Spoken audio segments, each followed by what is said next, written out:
Здравствуйте, меня зовут Яков Кочетков, я председатель Ассоциации когнитивно-бихевиоральных терапевтов. И этим роликом мы продолжаем серию интервью с нашими преподавателями, участвующими в международной программе обучения когнитивно-поведенческой терапии в Москве. Сегодня хочу вам представить профессора Сильвию Шнайдер. Профессор Шнайдер является руководителем департамента детской и подростковой клинической психологии факультета психологии Рурского университета Германии. Сильвия Шнайдер широко известна своими работами в области детской поведенческой терапии. В частности, ею и ее коллегами разработана уникальная программа, которую она нам представит на своем семинаре. Программа терапии сепарационного тревожного расстройства у детей.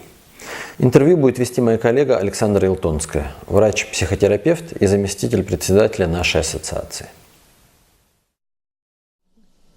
Professor Schneider, thank you very much for your visit to Russia. Tomorrow we will have a seminar with you, and we're very excited to hear about psychotherapy for children and adolescents. This is a topic that is not very well known here. And my first question would be, what is the most important in psychotherapy for children and adolescents? So you mean what type of psychotherapy is the best evidence-based treatment for children? Yes. Yes. So that is very clearly CBT for children. So for children, there's almost nothing with other types of psychotherapy schools. And if you look for the different big analysis of child treatment, you will see that it's primarily cognitive behavior therapy that has been shown as a very successful treatment, and also in the long-term run, which I think is very important. How the CBT for children and adolescents is different to CBT for adults? Because I would imagine children and adolescents require a different approach. There are many differences. First of all, usually if you work with a child, you usually have also to work with a family, because it's not the child, him or herself, who comes to the psychotherapist.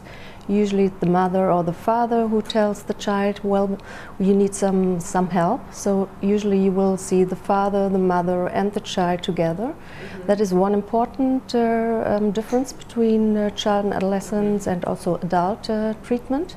And the other thing is that you have more age-appropriate methods. So it's very often it's also that you do it in more playful type of treatment, that you try to give some psychoeducation, for example, with respect to anxiety, and you try to do a lot of learning experiences with the child, which is also very important for them.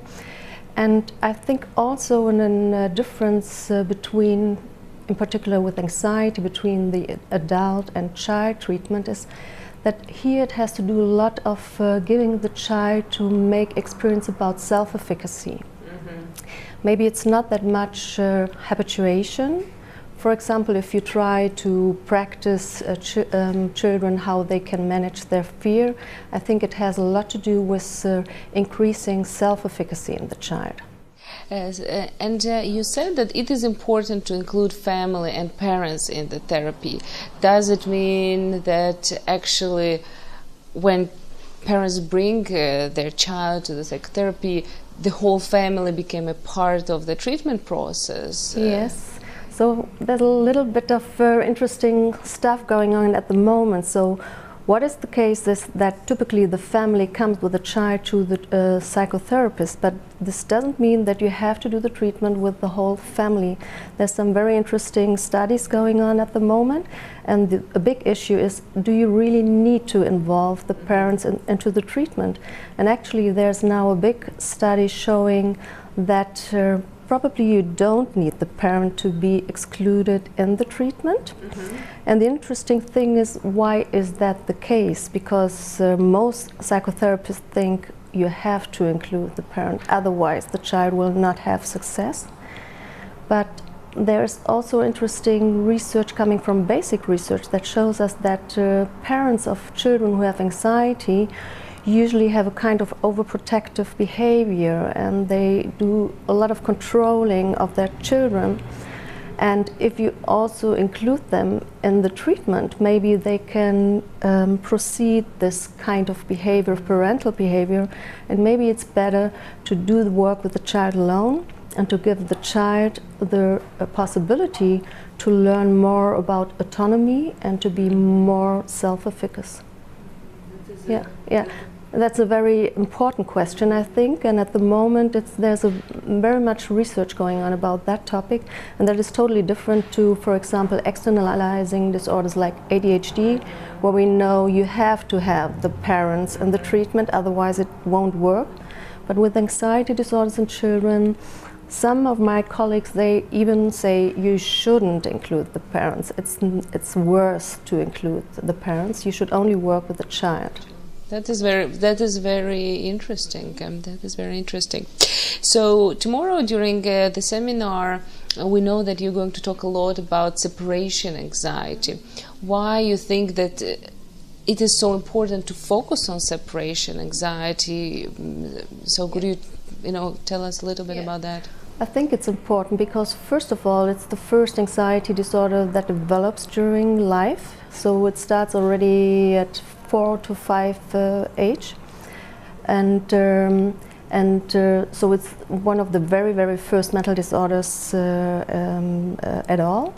And the second point is that we have data, and very impressive data, that separation anxiety is a precursor of adult anxiety disorders, and in particular of panic disorder. There's a really clear pathway from separation anxiety disorder to panic disorder, agoraphobia in adulthood. And the idea why I started to study separation anxiety was really, first of all, to learn more about etiology of anxiety disorders. And the other thing is to prevent adult anxiety disorders. And the idea is if you treat a separation anxiety disorder, probably you don't have to treat panic disorder when they are young adults. So I know that therapists who work with children and adolescents in Russia, they use some types of a therapy, like a sand therapy, or some therapy that include a lot of games and playfulness. So what do you think about this type of methods? What do you think about that? Yeah, I mean, that's the same in Germany. There used to be a lot of kind of play therapy or sand therapy. Mm-hmm.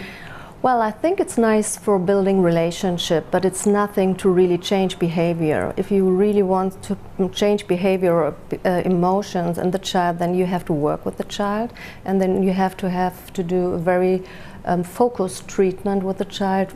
It's very similar to that what you do with adults. So what we do in our treatment, we do some playing with the children, but that is really after working, and then the last 10 minutes of each session we do some games with the children, and that's okay.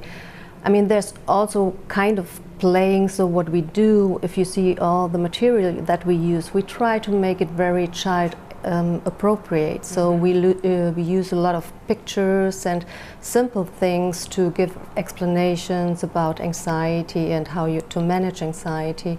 But that is a very focused way to use playing or drawing for changing mental problems in the children.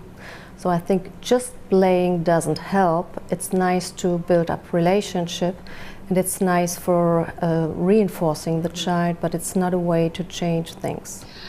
I personally don't work with the children and adolescents, but sometimes I see some adolescents just because I have to primarily, and quite often I see that they brought by parents and they themselves less motivated to do the job.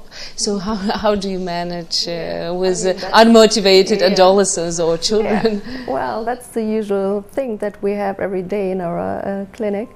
Yes, I mean, usually it's the parent who wants the help, but it's a little bit different in anxious children because they really suffer. So ADHD child doesn't have any idea that they suffer. It's more that they realize, so the environment, I always have some problems with the environment, but I don't really have some anxiety or something like that. That is different to anxious children. They really suffer, and they really want, for example, to go for a school camp, or they would like to have a sleepover with their friends. So there is something that you can try to motivate the child and ask them, well, what do you think? Would you like to overcome that? And what do you think if we would look for some ways to manage that, and we do it in a very proper way, so I will help you. So there are chances to motivate the child. And of course, as always, it's first of all a question of building up a relationship, that the child feels safe with you, and they like you, and they would like to come back. So that's the first step in a good treatment, and then you start to work on the problem. And probably this age-related approaches also help that they understand that it's playful, fun, that it's not necessarily... And of course what we use, so we use very traditional behavior elements, so we use a lot of operant conditioning, so we do a lot of reinforcement, and that's okay, but we try to change from external reinforcement to have an internal reinforcement, and that works very well. So I think it's very nice when you work with children. If they are motivated, you have very fast success. And how old are the youngest clients that come to your clinic? Yeah, actually I have started to work with babies as well, but not with anxiety, with regulation problems. So children who have, or babies who have a very strong crying behavior and so on. So then we work only with the parents, but with the children with anxiety disorders, the youngest are 4 years, so we are very careful about diagnosing anxiety disorders, because, and that's also a very important difference to adult psychopathology. As a child psychotherapist, you have to be very good in developmental psychology knowledge, because many anxieties are developed out of a normal anxiety, so you have to differentiate what is age-appropriate anxiety and what is abnormal anxiety. And so we always try to look very carefully if this is still age-appropriate. So for example, separation anxiety, every child suffers from separation anxiety. It starts by the age of 8 months, and most of the children, they will overcome stranger and separation anxiety by the age of 2 or 3 years. And then if they still have this kind of anxiety symptoms, then you have to think about, is this abnormal anxiety? So I would imagine that working with children and adolescents, there is a special rules about using psychopharmacology. What is the attitude about this topic? Well, at the moment there's a strong wave coming from United States for prescribing medication in anxious children, and there are now a few studies showing evidence for medication, but still there's no long-term success that they could show that it will really last for several years. Compared to CBT, we have 16-year follow-up studies showing that CBT works. But I realized that in clinical routine, more and more medication are prescribed to children. And at the moment in Germany, I'm coordinating the official guidelines for treating anxious children. And there's a big discussion, what should be first when a child with anxiety disorder comes into the practice of a child and adolescent psychiatrist. And so the data are, not that bad for medication, but still you can argue there is ethical reasons to say do first CBT, because we don't know what it makes to the developing brain if you have medication for several years and if you take them for longer times. And also we don't have any data for long-term success of medication. So my clear advice is that you should do first CBT, and maybe you can then try other types of psychotherapy, and if this doesn't work, then you should do medication. And I don't think that you should combine it. So similar to the adult research, it's always, if you combine these types of treatment, medication and psychotherapy, it's very hard for the patient to attribute what works. Is it the medication or is it the psychotherapy? And it's already become a tradition, so to a last question, a little bit more personal. So being a child and adolescent psychotherapist, does it help you to, in your experience as a parent? So how does it influence you? Actually, that's a question my children get very often. How is it to have two parents with the psychology background? Well, actually, I think it helps because I do know some things, so I do know a lot about positive parenting, which I think is a basic thing that you have to learn as a child psychotherapist. But on the other hand, I think I'm a very normal parent, and actually I use this for psychotherapy when I talk to parents, that I told them or tell them, I know how it is. You're stressed the whole day and you're arriving at home, and then you have to follow the rules about positive parenting, but you're so exhausted and you can't follow them. So I think I can really perceive and realize what they feel, and I see that I'm not always perfect as a mom, and I think that's okay. Okay, Professor Schneider, thank you very much for the interview, and we look forward for tomorrow's seminar. Yeah, thank you. Thank you very much.